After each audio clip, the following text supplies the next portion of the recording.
RIEVA stoic, timeless stoic wisdom, modern calm. I tested 15 self-improvement habits on myself like a lab rat with a vision board, and what happened next was borderline insane. 1. Make the bed. I used to think making the bed was for people who have their lives way too together. But then I actually tried it, for a week, then a month, and now I make my bed every single day. By doing this first thing in the morning, you've already started your day with productivity. It's about proving to yourself, within 5 minutes of waking up, that you're capable of completing something. Making my bed was the first micro-win that led to macro-discipline. Because once your bed is made, skipping the gym feels a little more criminal. Leaving dishes in the sink, now it feels off. And it's not about being neat, it's about being in control of your space and your standards. You walk past that made bed later in the day, and it quietly says, "You showed up for yourself today." Small fix, huge win. You're watching RIEVA Stoic. Quick note, we're giving away a free ebook titled Habit Gaps, Advanced Habits They Didn't Tell You. Use the link in the description, submit your email, and download it free. If you want more videos like this, subscribe to RIEVA Stoic now. 2. Bible reading and prayer. Before opening TikTok or YouTube, I opened the Bible. Just 10 minutes, sometimes longer. Sometimes just one verse hit so hard I had to sit in silence afterward to think or reflect on it. Then I'd pray. Some mornings it sounded like gratitude. Other mornings it was just, "Lord, I don't have it today. Please help." And that small habit grounded me in a way cold showers never could, because life will punch you in the face. The question is, what were you anchored to before the hit came? Reading scripture gives you direction. Prayer gives you peace. 3. Wake up before the world. Waking up at 9 a.m. sounds great until you realize you're starting your day 3 hours behind your future self. I used to roll out of bed late, immediately overwhelmed, already reacting to a day I hadn't even started. And I'm not saying wake up at 5 a.m. to run 5 miles or do 100 burpees. I'm just saying to wake up before the noise when there's not 1 ounce of noise. Just pure quiet. The kind of quiet that feels like a clean slate. 4. Phone-free walks. Go on a walk without your phone. No music or podcasts. Just you, nature, and that one squirrel who stares at you like it knows all your secrets. At first it feels weird, like your brain starts glitching. You reach for your phone out of habit, and then remember, oh no, it's just me in nature right now. Just straight up boredom. And that's exactly where the magic starts. Because somewhere on this walk, ideas surface and thoughts untangle. Some of my best ideas, like video concepts, decisions, or even personal clarity, didn't come from a book or podcast. They came 15 minutes into a peaceful walk. So yeah, leave the AirPods. Walk with your thoughts, and maybe wave to the squirrel. He's been through a lot too. 5. The deep work hour. This one didn't just change how I work. It changed who I am when I work. It's called a deep work hour, but don't let the name fool you. It's not about working longer. It's about working like your soul's on a deadline. And here's what's crazy. Before I started this, I used to spend 5 hours pretending to work. But now I block one focused hour. 1 hour where distractions are illegal. And in that single hour, I get more done than I used to in an entire distracted afternoon. Trust me. Try this and you will be shockingly productive. 6. Lift heavy weights. Look, I'm by no means a gym bro. I don't own pre-workout, and I've never shouted, "Let's go mid-rep!" But there's something primal, borderline therapeutic about walking into a room full of heavy objects and deciding you're strong enough to pick them up. It's you versus gravity. And somehow it teaches you more about life than most books ever will. At first, I lifted like I was trying to impress the ghosts of my high school insecurities. But after a few weeks, it stopped being about looks. It became about focus and power. Lifting made me disciplined, and it taught me how to show up when I didn't feel like it, how to push when it hurts. It's one of the best ways to build physical and mental strength at the same time. 7. Hydration. Like a superpower. You ever have one of those days where you're tired, unfocused, or moody? You might just be dehydrated. Yeah, not heartbroken, just overdue for a glass of water. When I started this habit, I wasn't just drinking water. I was in a relationship with it. Chugging 20 ounces first thing in the morning, keeping a bottle next to me like it was a security blanket for my nervous system. See, your brain is basically a sponge that runs on electricity. No water, no function. You're not tired, you're just buffering. Once I upped my hydration game, everything changed. Mental fog gone, energy dips reduced. It's such a simple fix, it almost feels like a scam. So now I hydrate like it's my job. I treat water like a performance enhancer because it is. For your focus, your skin, your mood, your muscle recovery, and even your metabolism. You drink enough of it, and suddenly you're walking around like your brain just got a software update. 8. Read 10 pages. Not tweets or Reddit threads. I'm talking actual books with page numbers. At first, it felt weird. 10 pages, that's it. But something crazy started happening.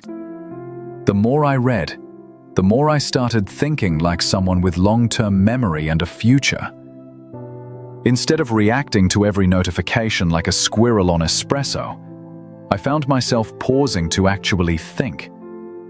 And I'm not talking self-help overdose. One chapter of a solid book can rewire more neurons than an hour of motivational YouTube. I started craving growth instead of TikTok reels. And let's be real, reading 10 pages doesn't sound life-changing, but it stacks. That's 300 pages a month. That's a full book. 12 books a year. You do that for 3 years? You've got an unofficial degree in not being mediocre. 9. Journaling. Some days journaling felt like therapy. Other days it looked like a wasted mess. But guess what? It worked. Because journaling isn't about writing something profound. It's about writing something true. It's the daily practice of dumping your mental junk drawer onto paper and sifting through the messy stuff to find the one thought worth keeping. I'd start out confused, stressed, spiraling, and by the end of one page, things felt lighter, like I'd just argued with myself and finally won. Writing gave me space to think without interruption. No algorithm, no unsolicited opinions, just me, my thoughts, and a blank page that doesn't judge. It made me more honest, more self-aware, and it forced me to face things I had usually avoid with distractions and snacks. 10. Keep one promise to yourself. Most people don't realize this, but your entire life is built on how often you keep your own word. And no, it doesn't have to be massive. It's something small and ridiculously doable. Like don't check Instagram before 10 a.m., drink one full bottle of water before coffee, or clean my room before gaming with the guys. That one promise. It's less about what it is and more about what it proves. It proves that you're the kind of person who follows through, that your words mean something even when no one's watching, especially when no one's watching. I started treating it like a daily contract with myself. And every time I kept it, I felt just a little more solid and grounded, like I could trust the person in the mirror. See, if you keep breaking promises to yourself, your brain stops believing you. You start second-guessing your goals, you procrastinate, and you say things like, maybe Monday. And suddenly, it's October. But when you follow through, even on the tiniest things, you build what I call inner gravity. That unshakable pull toward your best self. 11. Start saying no. I used to be a full-time people pleaser with part-time boundaries. The kind of person who'd say yes to everything and then scream in the shower about being overwhelmed. Need help moving your couch on a Tuesday at 9 p.m? Sure. Want to grab lunch even though I have 43 things to do and a social battery running on fumes? Absolutely. I said yes out of guilt, fear, and that toxic need to be liked. But here's what that really does. It drains your energy and slowly teaches you that everyone else's priorities matter more than your own. So I just started saying no. Not to be rude or cold, but because I finally realized my peace is expensive, and not everyone gets a discount. My time, my clarity, my life, and the people who respected my no, those are the ones who actually deserved my yes to begin with. 12. Eat whole foods. I didn't clean up my eating to impress anyone. I did it because I was tired of living in a body that felt exhausted and gross.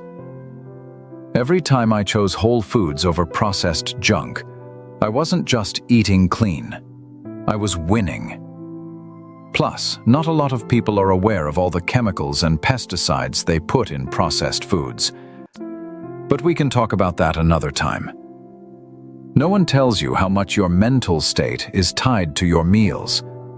When I ate like garbage, I felt like garbage. But once I started fueling with real food, whole, colorful, nutrient-dense stuff, everything changed. I stopped looking at meals as reward or punishment, and started seeing them as strategy. Clean eating didn't just sharpen my body, it 100% sharpened my mind. I made better decisions, I had fewer cravings, and I finally stopped negotiating with myself in the pantry at midnight. So yeah, eat whole foods. You won't regret it. 13. Clean space, clean mind. Look, your environment isn't just where you live. It's what you become. For the longest time, my room looked like a tornado got bored halfway through and decided to vibe instead of finish the job. Clothes on the chair, dishes on the desk, random receipts from a year ago still judging me. And I wondered why my thoughts felt so cluttered. Here's the truth I learned the hard way.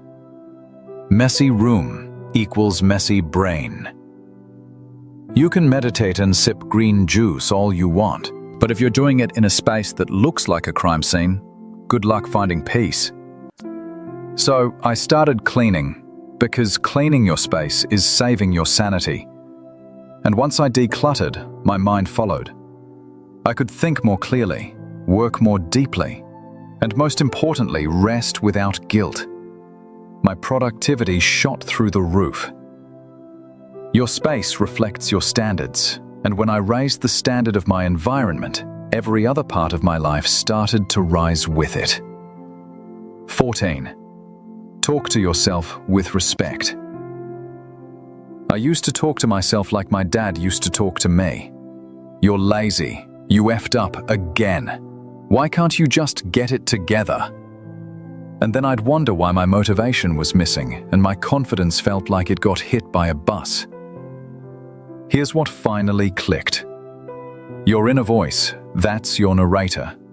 And you can't live a powerful story if the voice inside your head keeps trash-talking the main person. So I made a shift. Now I talked to myself like someone I'm rooting for. I started treating myself talk like training. Every word was either building me or breaking me, and slowly the inner critic turned into an inner coach. Now I remind myself, you don't have to be perfect, and you don't have to have it all together. Because look guys, in reality, you become what you consistently tell yourself. So if you keep repeating that you're not enough, don't be surprised when your life starts to reflect that belief. But speak with intention and respect, and you start building self-trust, and you start making decisions that align with who you want to be, not who you used to be. 15. Daily self-reminder. No one's coming to save you. Man, this one hit me like a truck the first time I really felt it. No one's coming to save you. No perfect mentor and no rich friend with insider secrets is just you. You are the hero and you are the rescue team. Both. Once I internalized that, I started taking radical ownership of everything. The moment you stop outsourcing your breakthrough to someone else, that's the moment your real transformation begins. No more once I get noticed or when someone believes in me. Believe in yourself so hard that people have to catch up. I started reminding myself of this every single day, sometimes out loud or sometimes in writing. You're not stuck. You're just in process. And you're not the victim. You're the one holding the pen. Because life will hand you excuses on a silver platter, but discipline and drive, that's built internally. You want change? Become the person who doesn't need saving because nobody's coming. The only one that will save you is you. If this helped, subscribe to RIEVA Stoic and drop a like and comment so more people find this. Thanks for watching RIEVA Stoic. Like, comment, and subscribe for more. Grab the free ebook, Habit Gaps, Advanced Habits They Didn't Tell You, from the description link. Submit your email and download it free. Thank you for watching. Subscribe to support our journey. Your support helps us grow.